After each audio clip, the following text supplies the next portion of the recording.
Samantala, naglabas ng video ang isang Amerikanong na biktima umano ng laglagbala sa NAIA. Makikita sa video ang dalawang screening personnel na hinawakan ng maleta ng biktima at tila may hinahanap sa loob. Tinangka raw kikila ng 30,000 pesos ang biktima. Nakatutok si Trisha Zafra.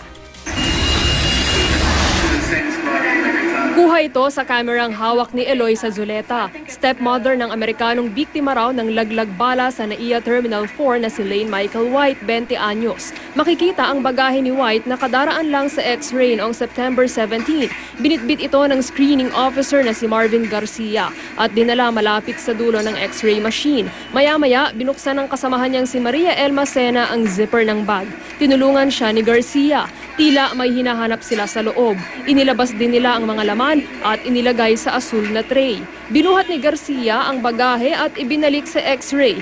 Doon na nag-umpukan sa X-ray monitor ang mga screening personnel at tinawag si Zuleta. Ano yan? Bala po yan. Muling binuksan ang bag at binalik ang mga laman. Nasaan sa loob?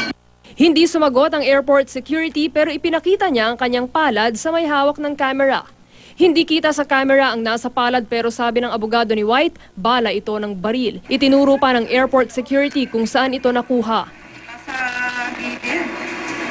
Dinala ang mag-anak sa Aviation Security Group kung saan nakaharap ni White ang isang pulis na umano'y pilit siyang pinaamin. Tinanong ng police officer si White tungkol sa bala. Itinanggi ito ni White na ikinainis naman ni Sena na nag-inspeksyon sa bagahe. Dahil dito, i-hold daw si White ng pulisya. Dito raw sila tinangkang kikila ng 30,000 pesos. Nang kausapi ng stepmother ni White ang pulis, doon na nakitang may dala pala silang camera. Sinuway sila ng mga pulis pero sabi ng abogado ni White, hindi bawal kapag gumawa ka ng hakbang to defend yourself. Hindi yan violative ng Anti-Wiretapping Act. Gagamitin ng kampo ni White ang video bilang ebidensya sa motion nila para ipadismiss ang kasong illegal possession of ammunition na isinampa laban kay White. Sinusubukan ng GMA News na kunan ng pahayag ang OTS at ang Aviation Security Group, pati sina Garcia at Sena. Trisha Zafra, Nakatutok, 24 Oras.